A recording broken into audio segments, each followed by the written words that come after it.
"What do you mean you don't have the keys? The house is empty." "That can't be right," I said, my knuckles white as I gripped my phone. The neighbor across the street was staring at me from his porch, watching me pace back and forth in front of what used to be my home. My name is Jasmine Rojas, and I had just driven 4 hours from my university to Bakersfield for spring break, only to find my childhood home with a for sale sign hammered into the front lawn. The windows were bare, no curtains, no furniture visible inside. 3 black garbage bags sat on the porch like unwanted guests. When I peeked inside one, I saw my clothes, my books, fragments of the life I'd left behind when I went to college. "Your father said you should have called first," my Uncle Thomas said, his voice hesitant on the other end of the line. "They moved last week. Didn't they tell you?" "No," I said, the word barely making it past the lump in my throat. "They didn't tell me anything." I hung up and called my father. Each ring felt like an eternity. "Hello?" His voice was flat, emotionless. "Dad? The house is empty. There are garbage bags with my stuff on the porch. What's going on?" A pause. Then, "We moved. You're an adult now. Deal with it." The line went dead. I stared at my phone, stunned. I called back, straight to voicemail. I tried my mother's phone. The same. My younger brother's phone. No answer. Just like that, I had been erased from their lives. No warning, no goodbye, not even the courtesy of a forwarding address. I stood there, watching the sunset cast long shadows across what used to be my front yard. The maple tree my father and I had planted when I was 8 still stood tall, its branches reaching toward a house that no longer belonged to us. I had sent part of my scholarship money home every month. I had maintained a 3.9 GPA in pre-law while working part-time. I had been the responsible one, the quiet one, the one who never caused trouble. And this was my reward. I didn't cry. Not then. Instead, I picked up those garbage bags and loaded them into my car. I checked into a motel for the night, laying out my salvaged possessions on the scratchy bedspread. A few textbooks, winter clothes I'd left behind, a broken picture frame with a photo of my family at the beach 3 summers ago. Everyone smiling. Everyone a liar. That night, I made a decision. If they wanted to erase me, I would return the favor. I would cut all ties. And I would build something they could never take away from me. I grew up believing family meant unconditional support. My parents had immigrated from Mexico before I was born, and family first was practically our household religion. My father worked double shifts at the manufacturing plant, and my mother cleaned houses. They reminded us daily of their sacrifices. "We came here with nothing so you could have everything," my father would say over dinner. "Education is your ticket." I took those words seriously. While other kids went to parties, I studied. When my high school friends got summer jobs at the mall, I interned at the local courthouse. My acceptance to university on a pre-law scholarship was supposed to be the first return on their investment. My younger brother, Gabriel, was different. He struggled in school, preferred video games to books, and had been caught shoplifting twice. Yet my parents never threatened to kick him out. They defended him, supported him, forgave him. "He's finding his way," they'd say. Maybe that's why their abandonment blindsided me. The responsible daughter discarded while the troubled son remained under their wing. That night in the motel, I called Professor Wilkins, my constitutional law instructor who had become something of a mentor. "They just left?" she asked, disbelief evident in her voice. "Yes. I'm not sure what to do next. I can't exactly go back to the dorms during break, and My voice cracked, the emotion finally breaking through. "Listen to me, Jasmine. Come stay with me until the dorms reopen. We'll figure this out together." Professor Wilkins lived alone in a Victorian house filled with books and 2 elderly cats. She gave me her guest room and a key. "No time limit," she said. "Focus on your studies." That spring break, instead of relaxing, I threw myself into research.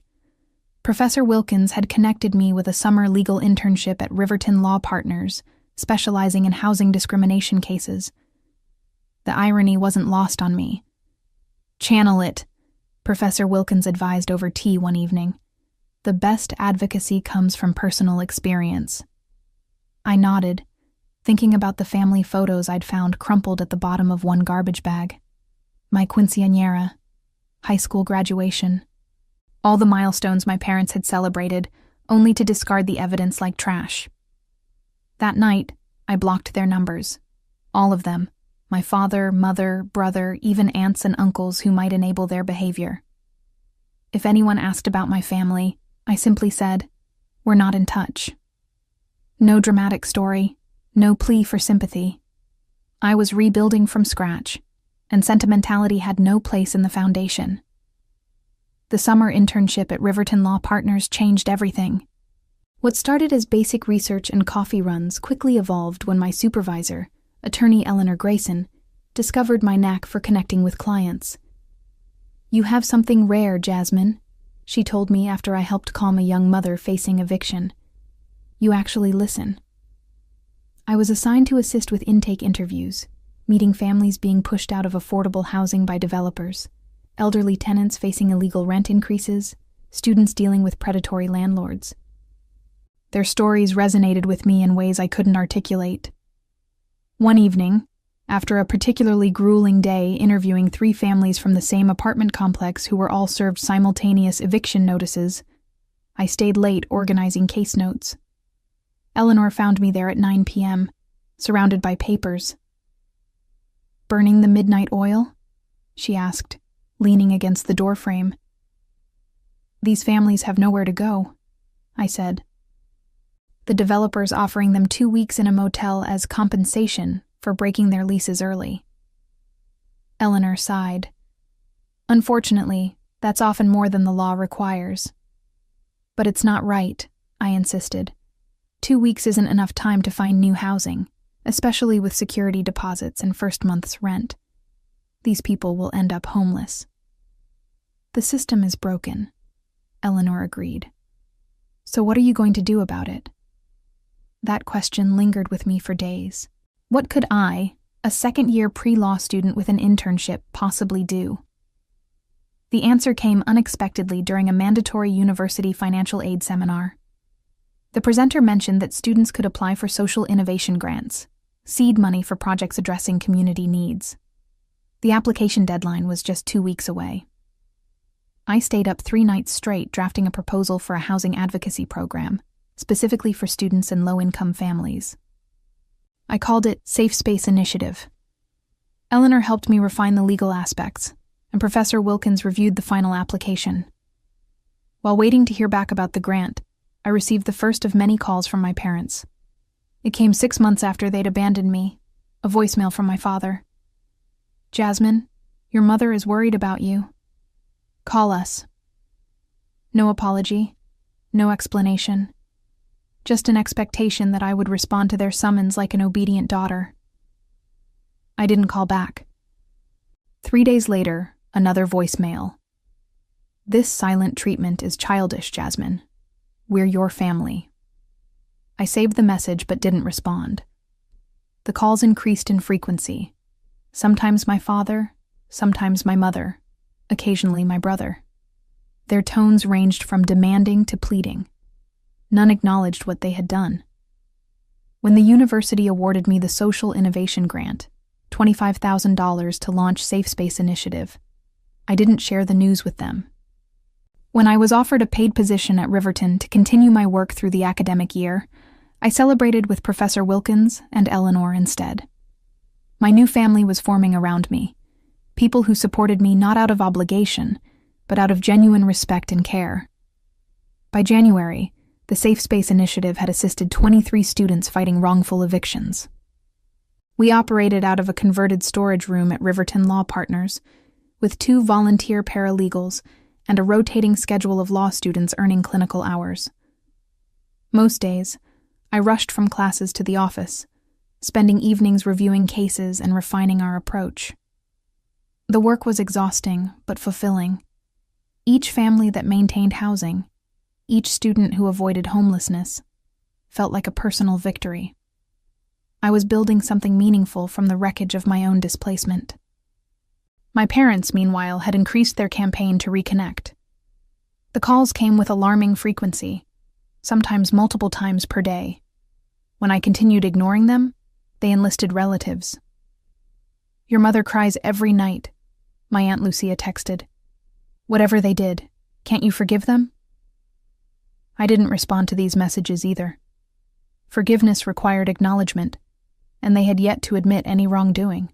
One Tuesday afternoon in February, I was counseling a sophomore named Devin, who had returned from winter break to find his landlord had rented his room to someone else, despite his paid-up lease. As we discussed his options, the office phone rang. "Safe Space Initiative, this is Jasmine," I answered, gesturing apologetically to Devin.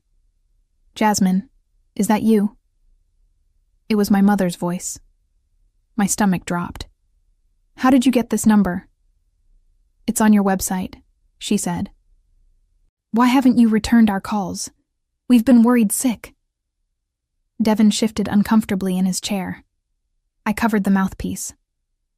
"I'm sorry. I need to handle this. Would you mind waiting outside for a moment?" After he left, I uncovered the phone. "This is my workplace. Please don't call here again." "We're your parents," my mother said, her voice breaking. "We have the right—" "You lost that right," I interrupted, "when you put my belongings in garbage bags and sold our house without telling me. I'm not doing this now." "Your father made a mistake," she pleaded. "We had financial troubles. The house was being foreclosed on. We were embarrassed." For a moment, I felt a crack in my resolve. Financial troubles? Foreclosure? They had never mentioned money problems. "If you were in trouble, you could have told me," I said, my voice softer. "I would have helped. I was already sending money home." "Your father wouldn't allow it," she said. "His pride. You know how he is." I did know. My father's pride was a force of nature, shaping our family dynamics since childhood. But pride didn't justify what they'd done. "I need to get back to work," I said firmly. "Please respect my boundaries." I hung up before she could respond, hands trembling slightly as I placed the receiver down. The brief conversation had unearthed feelings I thought I'd successfully buried. Anger, certainly, but also a lingering sense of responsibility toward them. Later that evening, Eleanor found me still at my desk, staring at Safe Space's call log. "Everything okay? You seem distracted," she said, perching on the edge of my desk. I hesitated, then told her about the call. "Part of me wants to believe they had a good reason," I admitted. "That it wasn't just cruelty." Eleanor considered this. "People rarely act from pure cruelty, Jasmine. But reasons and excuses aren't the same thing. Whatever financial troubles they had, they chose to handle it by abandoning you without warning." She was right. And yet, my mother's explanation had planted a seed of doubt. What if there was more to the story? What if they had been desperate? The next day, against my better judgment, I did something I'd resisted for months. I searched for my family online. What I found shattered any emerging sympathy. A cheerful Facebook post from my mother dated just 3 weeks after they'd moved, showing her, my father, and Gabriel smiling in front of a new house. The caption read, "New beginnings, so blessed." There had been no financial crisis. There had been no foreclosure. There had just been a decision to leave me behind. The unanswered calls accumulated like falling snow, 120, 150, 200. My parents' voicemails evolved from demanding to pleading, occasionally peppered with information about their new lives, as if we were having a normal, ongoing conversation instead of a one-sided bombardment. Gabriel got accepted to community college, my mother reported in late March. "He's studying computer programming. You always said he was smart." "The neighbors brought us tamales," my father announced in April. Not as good as your mother's, but they're trying to be welcoming. These casual updates infuriated me more than their earlier demands. They were living their lives, forming new community connections, celebrating milestones, all while I was still processing the trauma of their abandonment. Meanwhile, Safe Space Initiative was gaining attention. A local news station ran a feature on our work, interviewing several students we'd helped. The university newspaper followed with a profile highlighting my innovative approach to housing justice. These small spotlights increased our caseload dramatically. "We need more resources," I told Eleanor one afternoon, gesturing at our overflowing intake folders. "More volunteers, more space, more funding." "I might have a solution," she replied. "The Watkins Foundation is accepting proposals for their annual social justice grants. The award is substantial, enough to hire staff and rent proper offices." The application process was grueling. I spent weeks drafting and redrafting our proposal, gathering testimonials from clients, and compiling data on housing insecurity among students. The final document ran to 47 pages, detailing Safe Space's mission, methodology, and measurable impacts.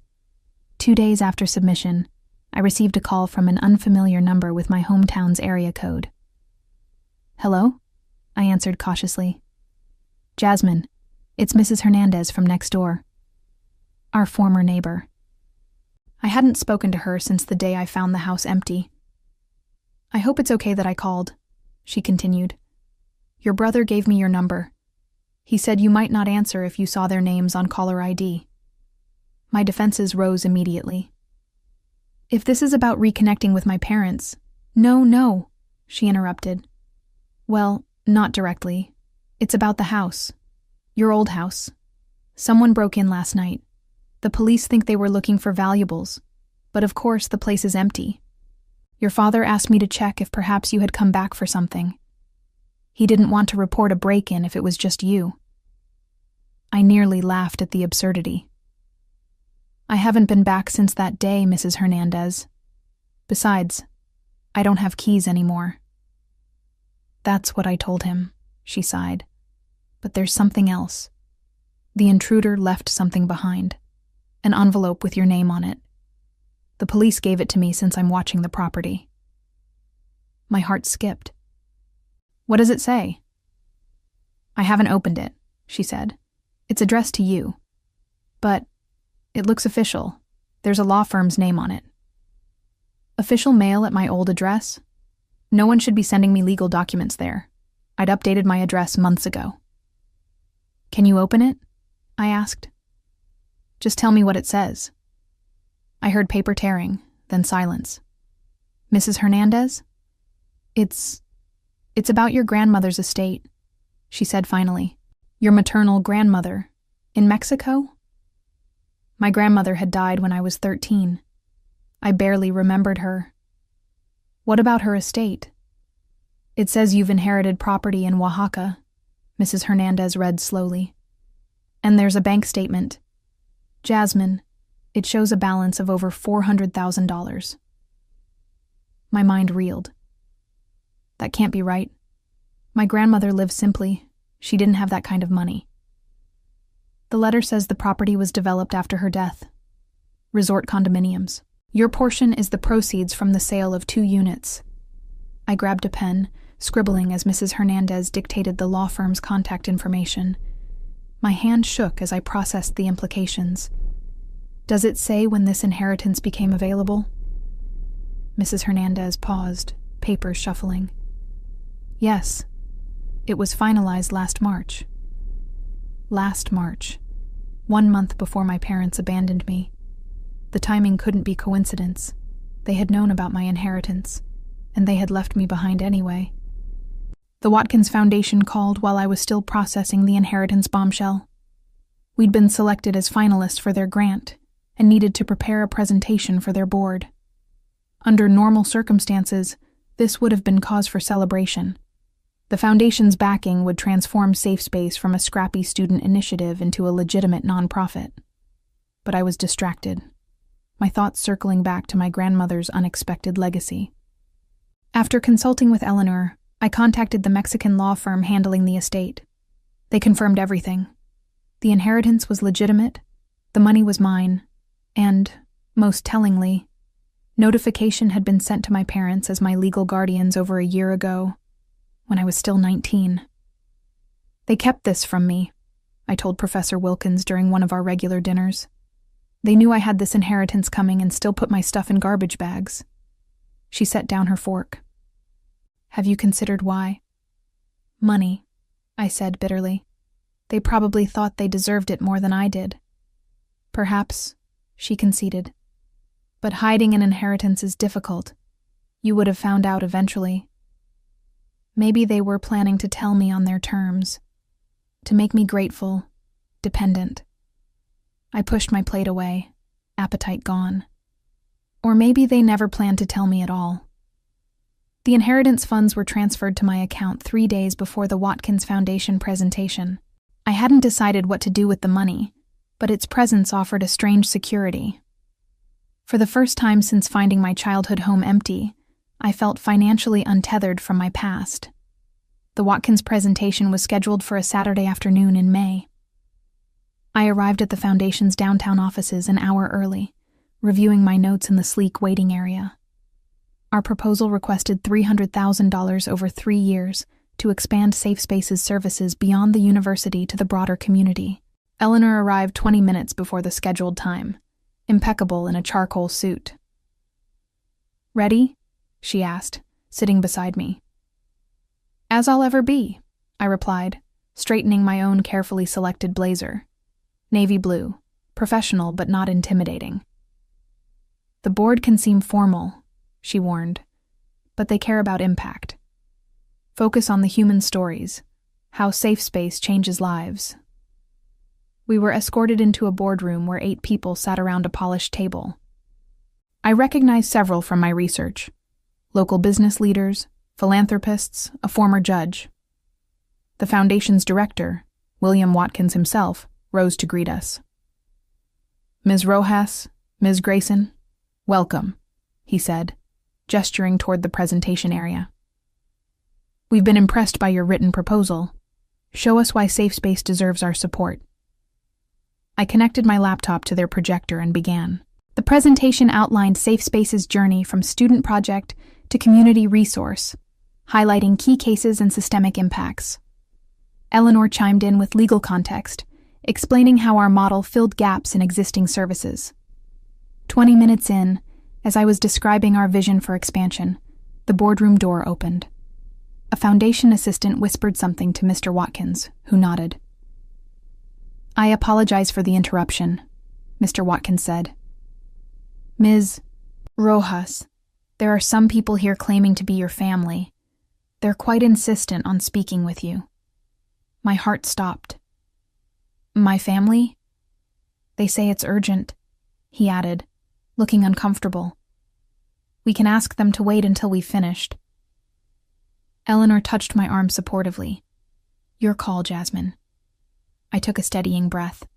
After months of unanswered calls, my parents had tracked me down to perhaps the most important professional moment of my young career. The timing couldn't be worse, or more telling. Please tell them I'll speak with them after the presentation, I said, my voice remarkably steady. This is too important to interrupt. Mr. Watkins nodded approvingly, and the assistant left to deliver my message. I turned back to the presentation, but inside, my mind was racing. What could possibly be so urgent after nearly a year of silence? I finished the presentation on autopilot, my voice professional despite the emotional turbulence beneath. The board asked insightful questions, which I answered thoroughly, determined not to let my personal drama affect this opportunity. When they finally thanked us and promised a decision within 2 weeks, I felt hollow, rather than hopeful. You were excellent, Eleanor said as we gathered our materials, especially under the circumstances. Outside the boardroom, my parents and Gabriel waited in the reception area.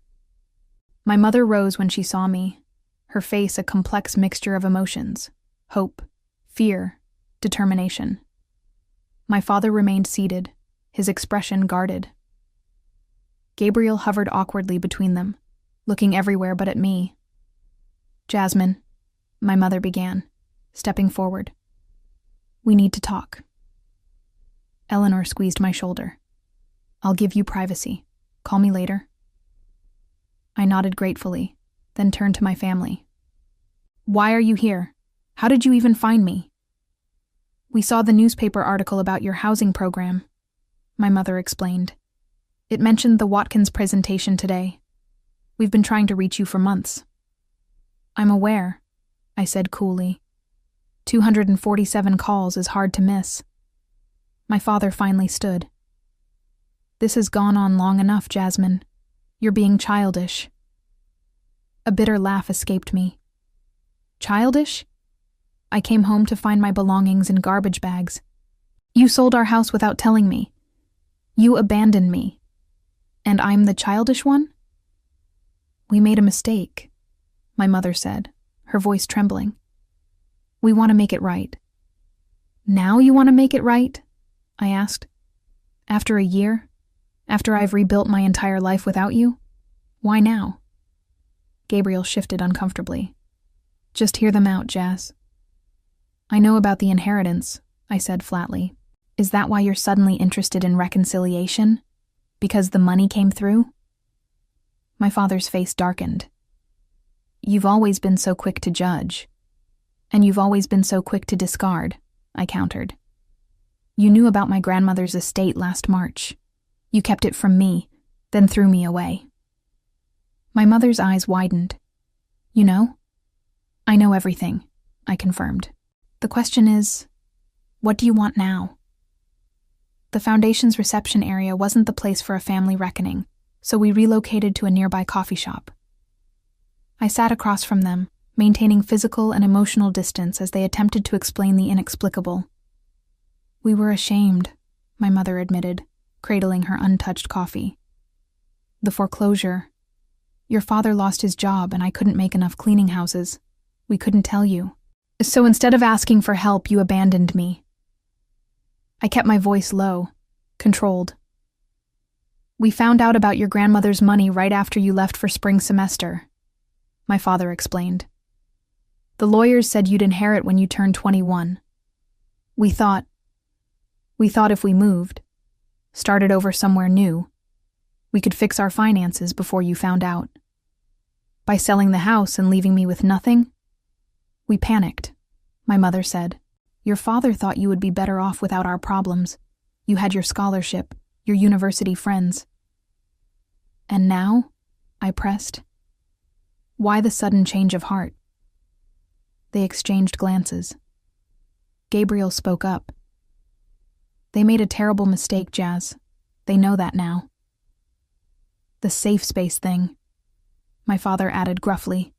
"In the newspaper, we saw what you've accomplished, and we realized we'd lost something precious." "Your successful daughter," I translated bitterly. "No," my mother insisted. "Our family, our connection." I studied them. These people who had shaped my early life and then shattered it. My mother looked older, gray strands prominent in her dark hair. My father seemed diminished somehow, his shoulders slumped beneath his worn jacket. Gabriel had grown an inch, his boyish features maturing. "I've built a new life," I said finally. "New connections. People who value me regardless of my accomplishments." "We're still your family," my father insisted. I met his gaze steadily. "Family doesn't put your belongings in garbage bags." Rising from the table, I placed enough cash to cover all our drinks and prepared to leave. "I don't need closure. I've moved forward. But if you truly want to make amends, start by respecting my boundaries." As I walked away, I felt something unexpected. Not satisfaction or vindication, but a quiet strength. I had faced my abandoners on my own terms and walked away whole. The next morning, the Watkins Foundation called. Safe Space Initiative had been awarded the full grant amount, with an additional $50,000 for operational expenses. That afternoon, A national news outlet contacted me about featuring Safe Space in a segment on innovative approaches to housing justice. When the story aired 2 weeks later, it reached millions of viewers, including, I later learned, my parents. They never called again. Sometimes the family you build yourself becomes stronger than the one you were born into. And as I looked toward my future, I knew I would never again measure my worth through someone else's eyes.